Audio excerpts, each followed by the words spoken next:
Bismillahirrahmanirrahim. Assalamualaikum warahmatullahi wabarakatuh. Dengan saya Rahmatus Sadiyah, mahasiswi Institut Agama Islam Tazkiyah semester 3 angkatan 19. Video ini dibuat untuk memenuhi tugas akhir semester 3 mata kuliah Ushul Fikih. Baik, pada kesempatan kali ini saya akan mencoba untuk mempresentasikan tentang hukum Islam, di mana di dalamnya ada hukum taklif dan hukum wajib. Baik, langsung saja. Seperti yang kita lihat, hukum Islam menurut para ulama ushul fikih yaitu perkataan Allah yang berkenaan dengan perbuatan umat muslim dengan perintah untuk mengerjakan atau tidak mengerjakan sesuatu dengan sebab atau alasan. Selanjutnya, pembagian hukum syar'i yang tadi telah saya sebutkan ada dua, hukum taklifi dan hukum wad'i. Apa itu hukum taklifi? Hukum taklifi adalah hal-hal yang terkait dengan perintah untuk mengerjakan atau meninggalkan sesuatu. Ciri-cirinya apa? Tentu saja terkait dengan perintah, kemudian perbuatan tersebut bisa dikerjakan atau ditinggalkan oleh mukallaf. Yang kedua ada al-wad'i. Apa itu? Nah, al-wad'i ini adalah hal-hal yang berkaitan dengan sesuatu dan sesuatu tersebut berkaitan dengan sesuatu yang lain. Oke. Ciri-cirinya tidak terkait dengan perintah dan tidak dijadikan syarat untuk mengerjakan sesuatu. Nah, masuk ke pembagian hukum taklif. Di sini kita bisa lihat ada ijab atau wajib, ada an-nad'u atau sunnah, ada at-tahrim atau haram, al-karoha atau makruh, al-ibaha atau mubah. Ijab atau wajib yang kita tahu bahwa itu adalah perintah dari Allah yang wajib untuk dikerjakan.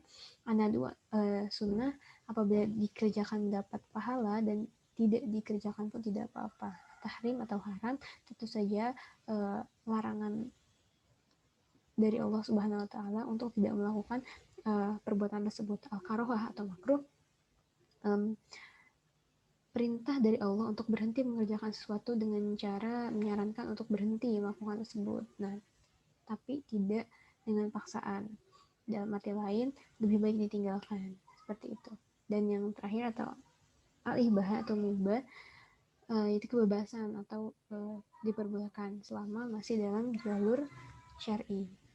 Nah, masuk ke bagian wajib, berkaitan dengan waktu pelaksanaannya. Ada wajib mutlak seperti puasa, qada di bulan Ramadan, dan wajib muqayyad, sholatnya 5 waktu contohnya. Yang kedua, wajib yang dikerjakan dengan melihat dari kadar dan ketiadaan kadar. Contohnya wajib muhaddad, contohnya zakat fitri, dan wajib ghair muhaddad, contohnya sedekah. Yang ketiga, wajib yang dilihat kepada penentuan atau perintah. Ada wajib muayyan, contohnya sholat 5 waktu, dan wajib ghair muayyan, contohnya membayar fidyah. Dan yang keempat, ada wajib yang berkaitan dengan yang dibebankan, contohnya wajib aini, contoh pelaksananya sholat 5 waktu, dan wajib kifayah seperti sholat jenazah. Nah, mandub atau sunnah itu juga memiliki beberapa level. Sunnah muakkad ini contohnya sholat 2 rakaat sebelum sholat subuh. Sunnah ghair muakkad itu contohnya sholat sunnah 4 rakaat sebelum sholat zuhur. Dan umur mustahab contohnya berwudu dengan 3 kali basuhan. Nah, selanjutnya pembagian haram atau bisa kita sebut juga tadi at-tahrim. Ini dibagi dua, ada haram li zatihi dan haram li ghairihi. Nah, haram li zatihi apa sih? Haram li zatihi itu haram karena zatnya, contohnya makan bangkai, bunuh diri, mencuri. Nah, berbeda dengan haram li ghairihi. Itu haram yang secara syariat tapi tidak berdampak buruk bagi mukallaf atau tidak berdampak buruk bagi orang yang mengerjakannya. Contohnya melakukan jual beli atau perniagaan di kala azan Jumat telah berkumandang bagi kaum laki-laki atau ikhwan, atau bisa contoh yang lain menghitbah di atas hitbah. Nah, selanjutnya ada makruh. Nah, menurut jumhur ulama, makruh ini yang telah disebutkan di awal tadi lebih baik ditinggalkan gitu. Tapi dikerjakan juga tidak apa-apa. Ketika ditinggalkan mendapat pahala, dan tidak ditinggalkan tidak mendapat dosa dan tidak mendapat pahala. Nah, contoh dari makruh ini bercerai, Menurut ulama Hanafiyah, makruh ini ada dua pengertian nih. Yang pertama makruh tahriman dan makruh tanzihan. Apa itu makruh tahriman? Nah, makruh tahriman adalah makruh yang wajib ditinggalkan karena ada dalil qad'inya, yaitu ada dalil yang menjelaskan bahwa perbuatan itu tidak baik gitu. Makanya dimakruhkan dan ada dalil qad'inya, dalil syar'inya. Dan yang kedua ada makruh tanzihan.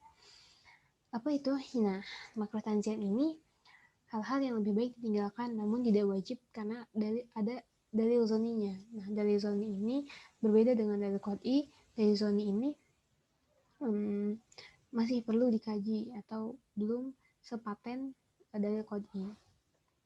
Nah, selanjutnya ada mubah. Nah, mubah juga ini ada beberapa.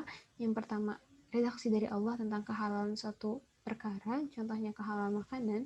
Yang kedua, ada redaksi dari Allah yang tidak dijelaskan di sunnah dan tentang sunnah dan haramnya.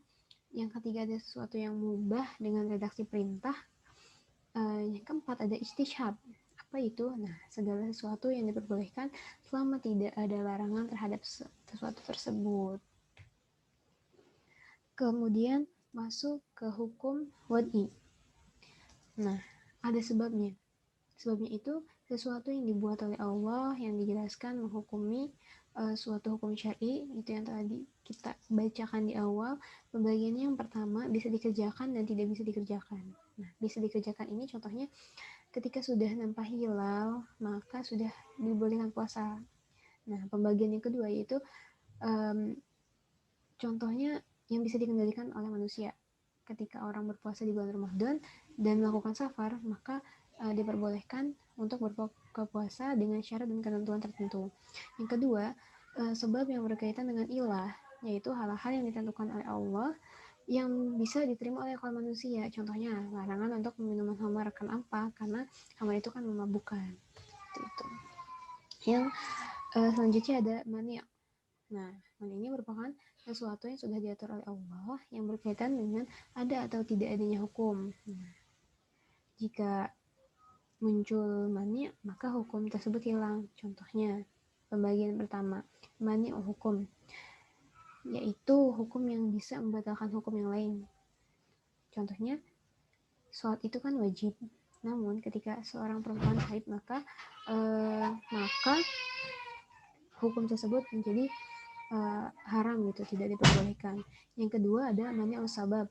Contohnya seorang yang wajib berzakat jika sudah mencapai nisabnya, seperti itu. Sekian dari saya, Rahmatus Sadiah. Semoga video ini dapat membantu untuk saya menyelesaikan tugas-tugas akhir semester 3 mata kuliah usul fikih. Apabila terdapat kesalahan, apabila terdapat ketidaksesuaian, mohon dimaafkan karena saya masih dalam tahap pembelajaran. Syukran kasiron. Wassalamualaikum warahmatullahi wabarakatuh.